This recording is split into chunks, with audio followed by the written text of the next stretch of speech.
everybody. Today I'm going to do 4 of my favourite moves. Now these moves will give you a full body workout if you just do these 4 moves.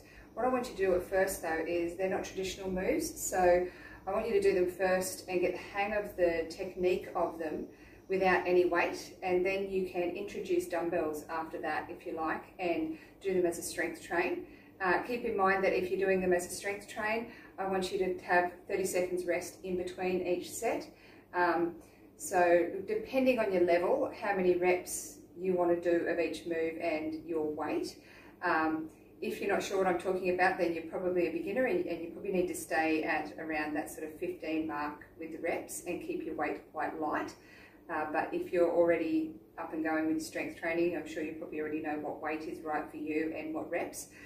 But make sure you have at least 30 seconds rest in between. And like I say, you can use it as a warm-up where you do each of these moves for say 30 seconds to a minute, ideally more like a minute, each, to get the hang of the technique and to get your body warmed up before you start to add weight. Now, if you're not doing a strength train, you don't have dumbbells at home, you can do this as a cardio workout, absolutely. Just keep moving, keep doing them without weight. You don't need rest in between if you're doing it as cardio instead of strength. And you can just keep doing it as many times over as you like in order to make the workout as long as you like. Make sure if you're doing a strength train, like I say, warm up by doing each of the moves for around a minute without any weight, and then at the end, either go for a slow walk or keep moving, or do each of the moves very lightly without weight to give yourself a chance to cool down before stretching. So I'm going to show you these moves. These are my favourite moves. I'm going to do them quite slow for you because I want you to see the technique. That's more important than anything. So the first one we're going to do is, I've adapted it slightly from the way I was taught it just to make it easier to teach without being there with you. So what I want you to do is give a nice wide stance with the toes pointing out about 45 degrees. And we're going to start with our hands up here and we're going to be punching. So the first one we're going to do a rock over to this leg's straightening, this is bending, and we're going to punch down across and then down across the other leg. We're rocking over as we go, in the middle, and then up high. So you can see I could be holding dumbbells now, and across, and up high.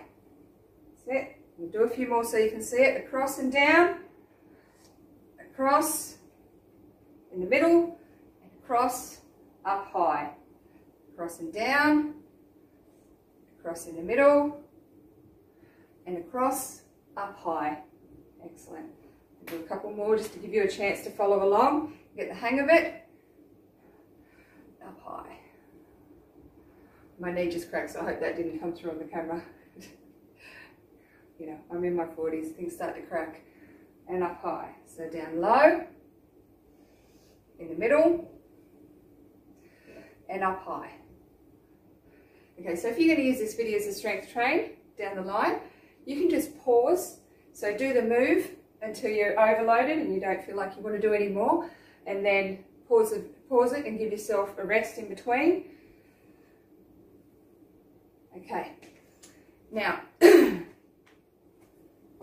so when I say overload, what I'm talking about is, which a lot of you will know and some of you may not, we want to, you know, you've probably heard PTs say in the past, rep to failure. What I want you to do is don't rep until you absolutely can't do any more. Just do as many of them as you can before you feel like your technique is starting to get messy and out of line, and stop then, because we don't want our technique to go. So you can rep until your technique is going to fail. Don't rep until your actual muscles fail. Okay. All right, the next one we're going to do is technically called an integrated squat, but here at Parris Personal Training we call it a monkey squat because it just seems better, seems more fitting. So we're going to do a full squat, so nice straight back, squatting down, hands down at our side with our dumbbells.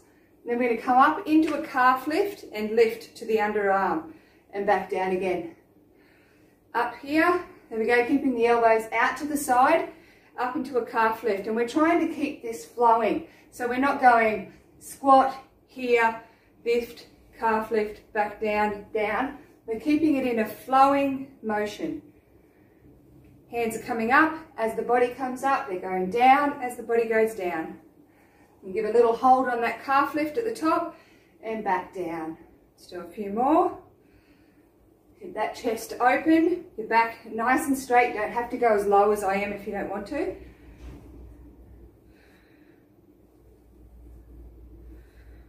This carpet is really soft in here, which makes the calf lift require a little bit more balance. That's it. Okay, 2 more, just so you can watch. 1 and 2. Now, if you find it hard with your balance, you can take the calf lift out if you like, but you'll probably find with a little bit of practice you'll get the hang of it. Okay. Now, the next one we're going to do, so hopefully I made the camera angle wide enough. So, we're going to, I think actually we'll do this one because this is probably one of my favourites. Feet, knees, hips, all about the same width, so shoulder width for most of us. Toes pointing forwards, and we're going to do a knee drive, but we're not going to squat it, so we're not going to let our bum go out the back at the same time. So, nice and straight here all the way through, keeping that bum tucked straight underneath the shoulders. We're going to let the knee drive come forward as our shoulders will go back because we're not letting the bum go out the back. Hands here. Now, my shoulders don't like being right out at the side, so I prefer to be in a little bit, and most people will probably find that as well. You don't necessarily need to be right in here, out to the side, but not right out to the side. And as we knee drive, we're going to let those knees come forward, keeping our bottom underneath us, but we're also going to let our hip drop out to the side.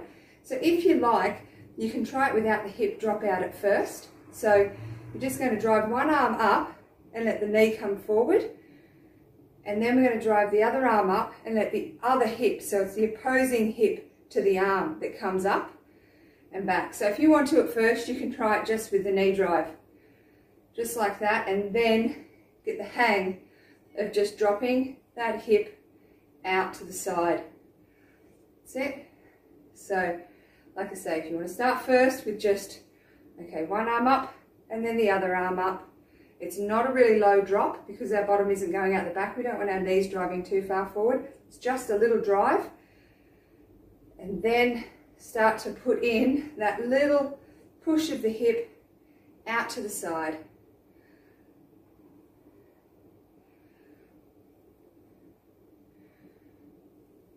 Now don't worry if your knee comes in a little bit, it's going to because your hip's going out to the side.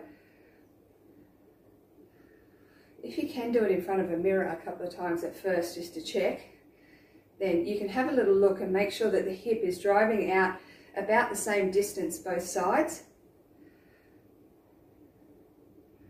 Like I say, where you are here, totally up to you. Okay, so it's just a little knee drive and that bottom is staying underneath me. I'm not squatting it, okay? All right, a couple more just to show you. You should feel a good pull through the outside of that hip, and you will feel it in your legs as well, and obviously your arms because you have weights on you. But if you don't, like I say, once you get the hang of it, you can be going nice and fast if you're not using weights and you're using it as a cardio. All right, so the next one we're going to do is, let me think, I think my next favourite for this one is probably squat to shot put. Is a nice easy one to learn on camera. So I only go slightly wider because I prefer to squat with a little bit wider stance. And we all know what a shot put is. I'm pretty sure we all do. So your hands are going to be back here where they were before because that's where you would shot put from. So, and we're going to squat down, nice straight back, and then shot putting up and around. So you can see that I'm turning as I go. Back down and shot put that way. So you can see that body twist. Twisting, shutting down and going. And as with the other moves, our hands going up as our body comes up. It's coming back as our body comes back. Okay, so we're not going up, then shot putting, and shot putting. It's an integrated move. So as you go up, your hand goes up. As you come back, your hand comes back. That's why I'm doing it nice and slow. And feel free to do it slow first. get the technique right. And then, like I say, if you're doing it as a cardio and you've got no weight, feel free to then speed it up once you've got the hang of it, and you can do it quite fast. So twisting, back down, hand goes out as you come up, comes back as you come back. Okay, so they're 4 of my favourite moves, and it's a way to have an entire workout with only 4 moves. Between those 4 moves, you will work the whole body by saying that you're using the anterior lines, the posterior lines, so the front lines, the back lines, your lateral lines down the sides of the body, and also the spiral lines that cross through the body and control our rotational movement. So I hope that helps. I hope you enjoy that. It's an easy way to do a workout at home without having to learn 8, 10, 12, whatever moves. But do them and get them right first. So like I say, do them without weight, get your technique right, watch the video a couple of times if you need to, get it right, and then get your dumbbells together and do them in sets with rest in between, cool down at the end, warm up at the beginning, and I hope you enjoy that, and I will see you next time. So please like, share and subscribe, and I haven't decided what I'm going to do next, so it'll be a surprise. Thanks for coming, like, share and subscribe. See you next time.